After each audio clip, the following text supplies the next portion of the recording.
Bien, después de las variaciones de amplitud, o siguiendo con el tema de variaciones de amplitud, uno que está íntimamente relacionado son los desbalances. ¿Sí? Cuando hablamos ya de redes trifásicas, ya este es un caso más particular, hablamos de la cuestión del desbalance. Entonces, ¿qué es el desbalance? Bueno, primero definamos qué es el balance. Un sistema trifásico balanceado es un sistema que se puede representar con este modelo. Las tres tensiones de línea de fase A, B y C tienen la misma amplitud y son tres cosenos de la misma frecuencia que están decalados 120 grados cada uno. Entonces son tres copias de la misma onda senoidal que están corridas 120 grados, generando este patrón que está aquí. Un sistema trifásico balanceado con cargas no lineales, ideal, sería más o menos similar. Las tres tensiones serían ahora una sumatoria, ¿sí?, de componentes en frecuencia, pero todas ellas descaladas 120 grados, de manera que también se genera un patrón repetitivo. Ahora bien, un sistema real, exagerándolo como para hacerlo más notorio, va a lucir más de esta forma. Ya las ondas senoidales ni tienen la misma amplitud, ni están desfasadas entre sí 120 grados. La relación de fase entre ellas cambia. Para poder analizar esto de mejor manera, porque vamos a tener infinitas combinaciones de amplitudes de las tres tensiones y diferencias de fase, para sistematizarlo y poder cuantificarlo, se utiliza un modelo matemático conocido como componentes simétricas. También en la literatura lo van a encontrar como marco de referencia natural, que dice que un sistema polifásico desbalanceado que tiene n fases, en este caso n igual 3, se puede representar como la suma de n, 3, sistemas equilibrados, también conocido como teorema de Fortescue. ¿Qué significa esto? Un poco traduciéndolo, que un sistema desbalanceado como este que está aquí, que vectorialmente lo podríamos representar de esta forma, ¿sí?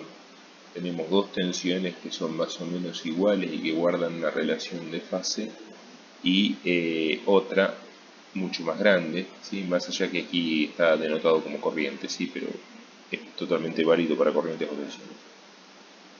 Este modelo lo podemos descomponer en tres modelos equilibrados. Uno que se conoce como secuencia positiva, que representa, digamos, la parte útil de la tensión, o sea, aquella que está aportando energía a la carga. Otra que se conoce como secuencia negativa, que gira en sentido contrario, o sea, la fase va en sentido contrario a la secuencia positiva, y que justamente representa el grado de desbalance de la red. Y una tercera componente que se llama secuencia cero u homopolar, compuesta por tres vectores colineales que representan las pérdidas por el neutro en el caso de que haya neutro. En el caso de que no haya neutro, este término es nulo.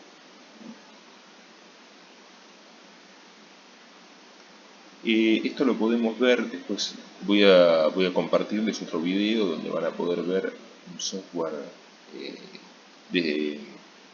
didáctico de simulación de perturbaciones, donde podrán ver algunas de las cosas que les voy comentando aquí, pero eso se los voy a dejar en otro video. Vayamos ahora a lo que es el modelo matemático. Bien. Bueno, a partir de esta situación, aquí está, este sistema está simulado, ¿sí? Forzado con una situación muy anómala, un 40% de secuencia negativa y un 20% de secuencia cero, una situación muy anómala. Bueno, existen toda una serie de transformaciones lineales que se pueden encontrar en la literatura, que nos permiten, a partir de una medición de las tensiones instantáneas A, B y C, extraer las componentes de secuencia positiva, negativa y homopolar. Por lo tanto, este sistema que está aquí lo puedo descomponer de esta forma. Ahora, la terna trifásica es igual a una terna trifásica de frecuencia nominal de amplitud constante. Aquí puse B más, que es la secuencia positiva, lo que llamo la amplitud de la secuencia positiva, con sus fases, con sus tensiones de fase decaladas 120 grados entre sí, más otra terna trifásica con otra amplitud, en este caso será 40%, en casos reales va a ser muy bajo, va a ser del 1-2%, de frecuencia nominal pero negativa, por eso digo que gira en sentido contrario, va atrasando fase, con todas sus tensiones de fase de escalada 120 grados. Y por último, otra terna trifásica de 3 vectores de igual fase y amplitud que representa las pérdidas en el neutro.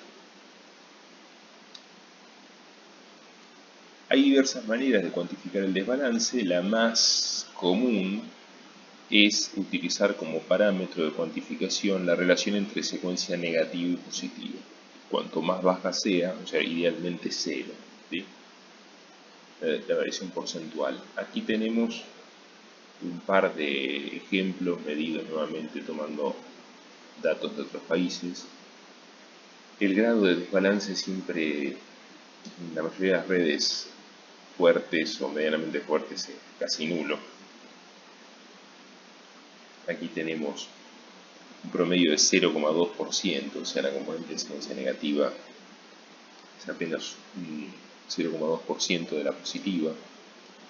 Aquí tenemos otro caso en Sudáfrica, donde el promedio está en torno al 1%. ¿Sí? Son desbalances relativamente bajos dentro de lo esperable. ¿Sí? Debajo del 2-3% podría decirse que es un grado de desbalance normal. ¿Cuáles son las causas de los desbalances en la red trifásica? En las redes de baja tensión básicamente se explican por la asimetría de la carga conectada al sistema, cuando a nivel urbano se van distribuyendo las fases, no todas las casas son iguales, ¿sí?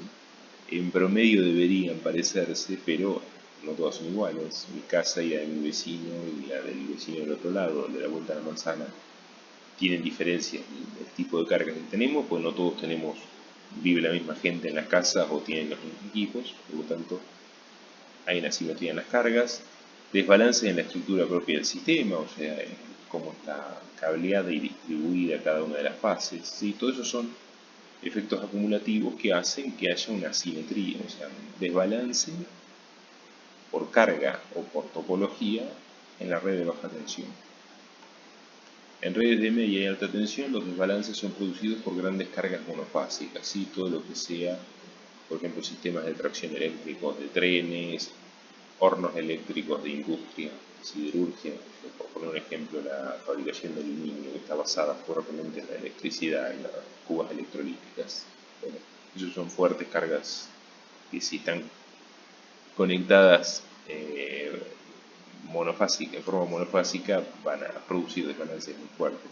No es el caso justo de las fábricas de aluminio, por ejemplo, la que tenemos aquí en el país, en Aluar, porque ahí se trabaja en forma trifásica, ¿no? Pero podría ser un caso.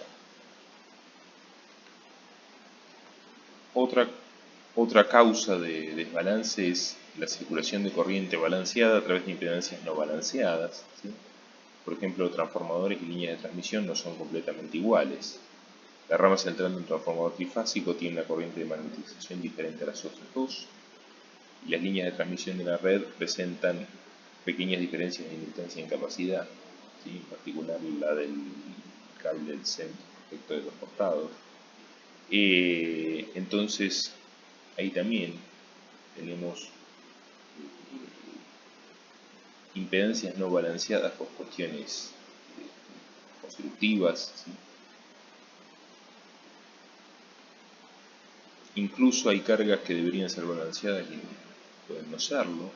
Por ejemplo, motores trifásicos que se calientan desigualmente, porque hay diferencia en el arrollamiento, porque el rotor está desalineado, porque se le hizo una reparación y no quedó como estaba. Bueno, hay múltiples causas que producen desbalances sobre la red eléctrica. En general, las consecuencias, los efectos de desbalance en la red pueden ser bastante importantes, ¿sí? Hay diversos estudios, yo aquí simplemente presento algunas gráficas, tienen aquí algunas referencias para ampliar un poco más en el tema, pero está estudiado que el aumento del desbalance, el porcentaje de desbalance, incrementa la temperatura en motores. Desbalances bajos, 1 o 2%, digamos, está dentro de lo normal, el impacto es bajo, 8%, 10% como mucho, más de temperatura. Pero en la medida que el desbalance crece mucho, digamos, en alguna red débil o en alguna situación anómala, esto se dispara bastante rápido. Estamos hablando de aumentos del 98% en la temperatura de un motor. También a la medida que aumenta la temperatura decae el rendimiento del motor, ¿sí? Dentro del rango del 1% de desbalance, el rendimiento es casi nominal. Pero en la medida que el desbalance aumenta, el rendimiento decae. ¿Sí? Estamos hablando que decae casi un 25% con un desbalance del 5% en la red. Tiene impacto en sistemas de rectificación. Aquí tenemos distintos tipos de rectificadores, monofásicos, trifásicos, bifásicos, y distintos grados de desbalance. Y lo que tenemos en el eje vertical es la distorsión de forma de onda, básicamente el ripple que va a tener la corriente rectificada. Y vemos que en la medida que aumenta el desbalance, sistemas de rectificación trifásicos tienden a aumentar el nivel de ripple, la salida, y por ende eso se traduce en contaminación armónica para las siguientes, lo que hubiese conectado, lo que estemos alimentando en continuo.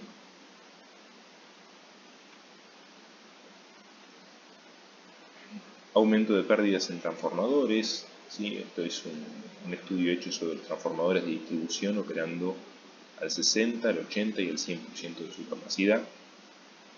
La línea verde corresponde, digamos, al caso sin desbalance, y las líneas rojas representan justamente el aumento de pérdidas en función de la secuencia negativa, o sea, básicamente el desbalance. ¿Sí? Para desbalance nulo tenemos que las pérdidas son las esperadas, y en la medida que aumenta el desbalance, aumentan fuertemente las pérdidas.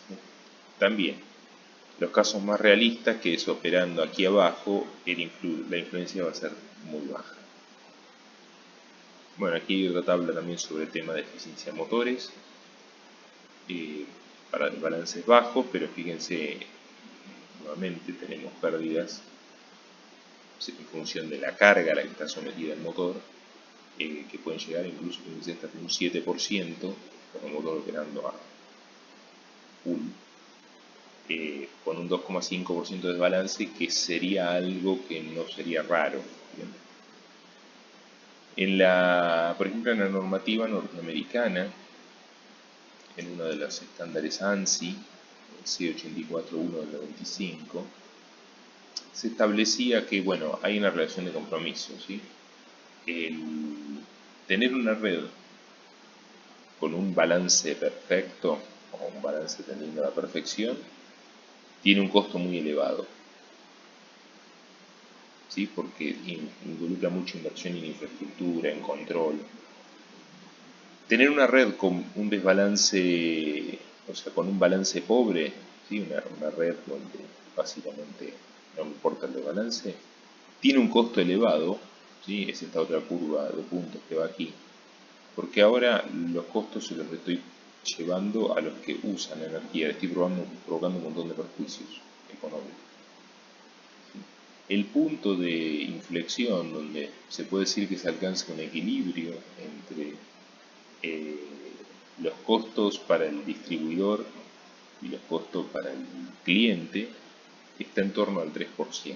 Entonces podemos decir que hasta un desbalance del 3% estaríamos dentro de la zona de equilibrio donde se están repartiendo costos entre usuario y proveedor. La realidad es que en general se opera por debajo del 3%, ¿sí? O sea, se ha hecho o se tiende a hacer un esfuerzo para estar en esta zona hacia la izquierda.